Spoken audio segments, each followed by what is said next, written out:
Yes naman. Hello, good morning. Kahit hapon na, pupunta nga ako sa City Hall. Dito malapit sa bahay. Mga 1.5 kilometer. Hingal na naman ako. Paakyat pa lang yan. Diba paakyat? Arte pa ba? Or hingal na naman tayo. Kumusta kayo? Merry Christmas and Happy New Year. Huy, late naman na. January na. So for today's video and Manilyn, pupunta ako ngayon sa City Hall dahil kukuha ko ng resident records. Actually, pwede mo naman siyang kunin sa mga convenience store kapag meron kang My Number card. All you have to do is itatap mo lang yung card mo, then may option na doon na documents, then resident record. Pero mas pinili kong pumunta ng City Hall kasi para may content. Chares! So this time naman is other side. Yes naman, sa other side of bahay naman tayo dadaan. So papunta doon sa City Hall, naglalakad lang talaga ako. Pumunta na din ako last summer kasi nga nagpa-change ako ng address ko. Makikita mo din, napakadami talaga mga fruits dyan everywhere, in every all. So ganun ang naging protocol dito sa Japan. Kung foreigner ka or Japanese citizen ka, as long as nag-change ka ng address, magre-report ka sa City Hall para ma-change din yung record mo sa kanila. I don't know kung anong purpose nun, baka sa ayuda or basta ganun ang rules nila. Siyempre hindi rin ako, anong tawag doon, veteran actress sa mga ganyang bagay, kaya huwag nyo na akong tanungin. Doon na lang tayo magtanong sa mga veteran actress dito sa Japan. Yung matatagal na. Mabuti pa dito kapag nadadaanan ka ng mga sasakyang priority ka. Ang daming bamboo.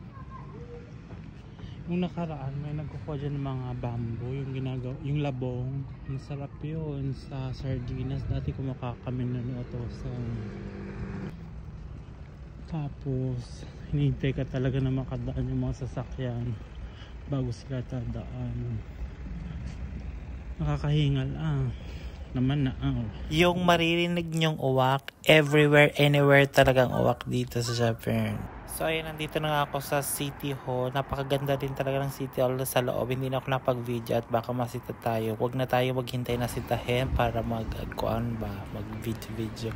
So mabilis lang yung process. Pagpunta ko na, nag-fill out lang ako. Then wala, nagbayad lang ako ng 300 yen. Then tapos na, inabot na sa akin mga after 5 minutes lang ako nag-wait. Pero again, pwede mo nga siya kunin sa convenience store kasi may mga option natin doon.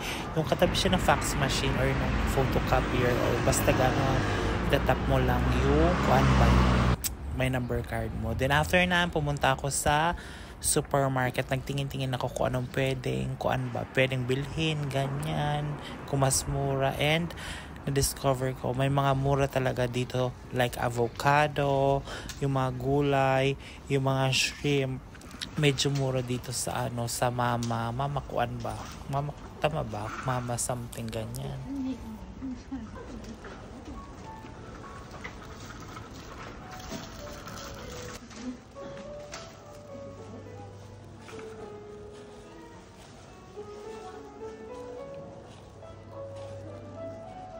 Sa totoo lang talaga, bibihira lang dito makahanap ng avocado mura. Kaya tingnan nyo naman yan, 79 yen plus 10% tax, mga nasa 89. Tama ba? 89 ang isa, 89 yen. 85 pala, 85 yen. So ayun, mura na yun compare dun sa binibilang ko noon sa like Don Quixote. Basta mura dyan, in fairness.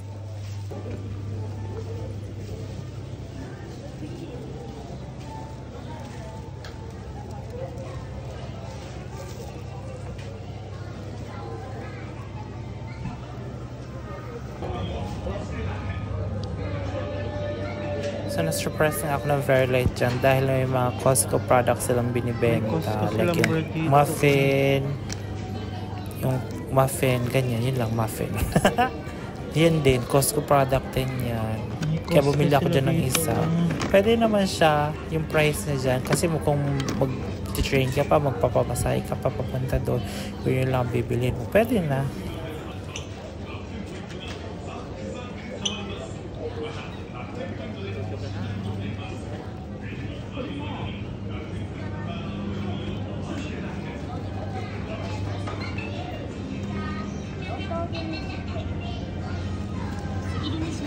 Tapos meron din sila dito mga binibenta yung mga lamang loob ng isda. Ganyan, mga chan, hindi ko alam yan. Kung ano ba. ここで万分の1号と 500cc を入れて火にかけ沸騰したら蓋をして40分終わっています。塩よく混ぜます。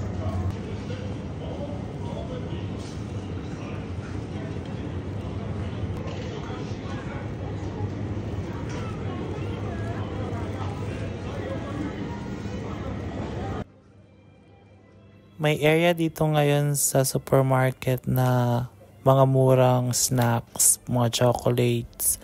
Mura yan dyan compare sa normal na supermarket.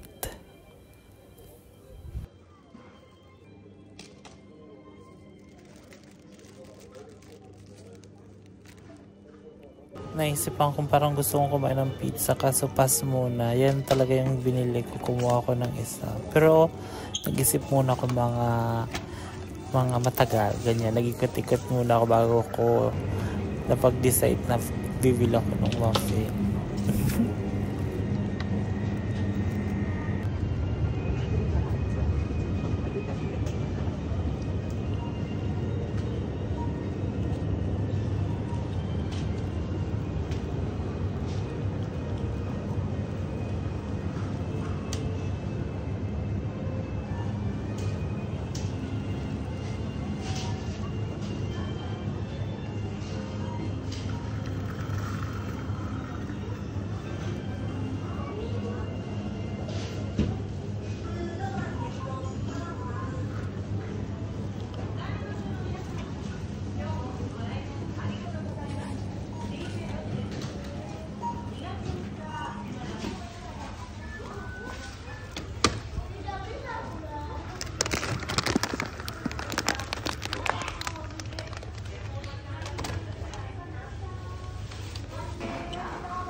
Then after ko mamalengke, naglibot-libot ako dyan sa paligid ng station kasi malapit din yung Asahiko City Hall sa Tsurugami Station. So within dyan lang sa station, naglibot-libot ako, tingin-tingin ako kung pwedeng bilhin.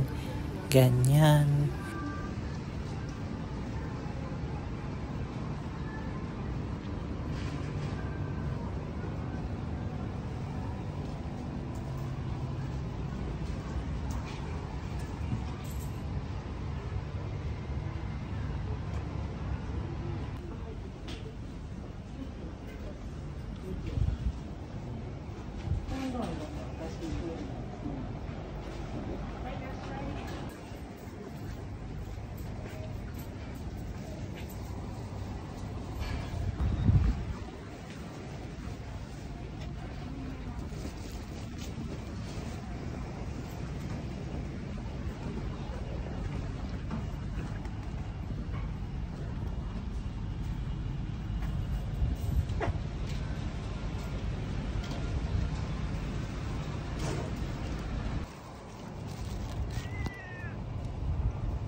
Then pumunta ako dito ulit sa supermarket, pero ibang supermarket naman to.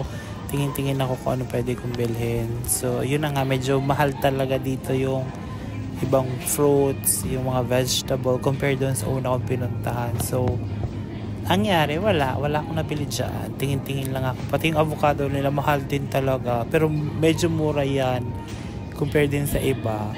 Basta ditong area na to medyo mga mura-mura yung mga bilihin. Pinagbabase ako talaga sa avocado. Kasi kapag mura yung avocado, parang feeling ko lang, akin lang to, parang the rest ng mga gulay is medyo mura. 99 yan, diba? Mas mura doon ng plus tax, so 106.92 yen. So parang magkano ba?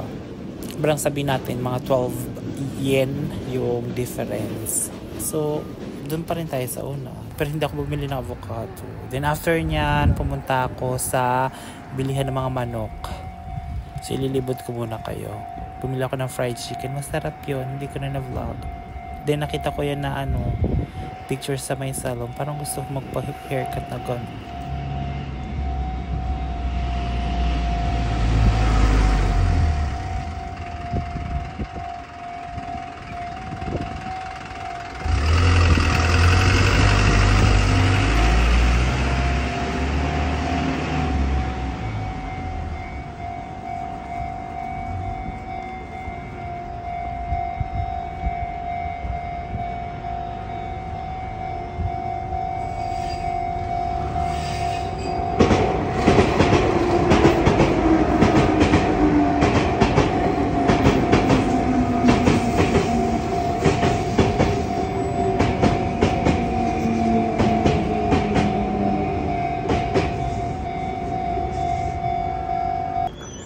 So walang halong keme. Masarap talaga yung nabilang ko ng chicken. Diyan nakabilin din ako. Then sakto lang, hindi masarap. Masarap din. Hindi masarap. Bala ka na. Basta hindi masyado. Dito masarap yung manok nila. In fairness talaga. Bumili ako ng 3 peraso na iba't ibang flavor. Iba-ibang lasang manok. In fairness naman talaga masarap. Wala nang eme. Diyan lang yaman sa may Siragami Station. Nung una akong nakita ni Kuya, nagtataka si Kuya kasi bakit video ako na video tapos tingin ako ng tingin sa mga kuan ba, sa mga ino-offer nila. Syempre, hindi ko naman kasi alam kung chicken ba or kasi parang may something na binibenta, chicken or pork. Hindi naman ako makain ng pork. So, nagtataka ako na chicken ba ito? Natok na ako sa voice over na to for today's video. And for the bayad na nga ako dyan, medyo mura siya, in fairness, nasa 400 yen lang yun, or 300. Parang 300 something lang. Ayan yung itsura ng chicken.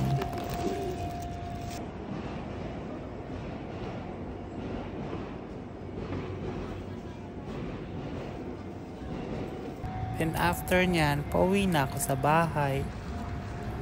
So ayun na nga, hindi masyadong nakakapagod kung malamig. So from bahay hanggang City Hall, then City Hall to bahay is naglakad lang talaga ako. Pwede ka namang sumakay, kaso lang mas preferred ko din maglakad dahil exercise din. So yun lamang aking kwento for today's video, mga ka-arte ka pa ba. Always remember, happy lang, masilang, good vibes lang, huwag mo masyadong dibdibin, malikot ka pa. See you in my next vlog. Arte ka pa ba? Yes naman.